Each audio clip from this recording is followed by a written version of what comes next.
Today, I want to explore a theme often overlooked in Holocaust studies: the experiences of child survivors and the struggles to reconstruct their life in the aftermath of the atrocity.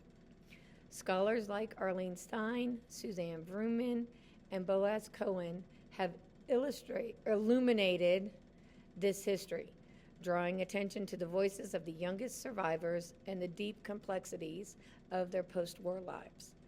Their work reminds us that the Holocaust was not only a story of destruction, but also one of fractured childhoods and the search for belonging in a world that seemed to permanently disown them.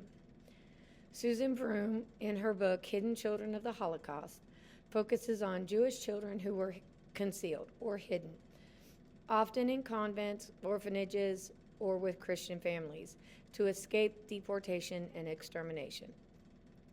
These children's lives were a constant state of fear, negotiating dual identities: the Jewish identity that they had to suppress but wanted to keep, and the Christian one which they were forced to adopt for survival. Vrooman stresses how these survival strategies were both life-saving and identity disrupting.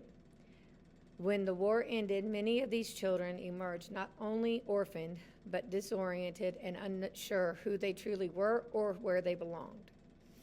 Boaz Cohen's study, The Children's Voices, underscores the importance of post-war testimony and the collection efforts made. Immediately after liberation, Jewish organizations and educators gathered the accounts of child survivors. These testimonies were not simply records of the trauma. They were part of a broader pedagogical and communal project.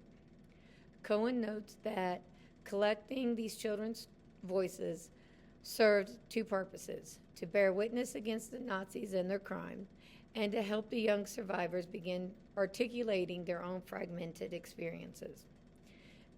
In these testimonies, we see the paradox of memory: children who struggle to recall coherent narratives, yet whose words offered raw, unfiltered insight into their survival and loss. Arlene Stein, in Desperately Seeking Normality, reminds us of the post-war years were not only about survival, but also about the enduring quest for normal life. For children who had spent their formative years in hiding or in camps, normality was elusive. Stein explains how survivors sought to reintegrate, whether through education, community life, or migration to new homelands, but often they carried with them both silence and unspoken grief. The tension between the desire to move forward and the burden of the trauma shaped these communities for generations. Taken together, these works revealed that Holocaust childhood was not a singular experience, but a continuum of hiding, remembering, and rebuilding. Vrooman captures the hidden children's fractured identity. Cohen recovers their earliest identities and reveals them. And Stein reflects on their lifelong pursuit of ordinary existence. Thank you.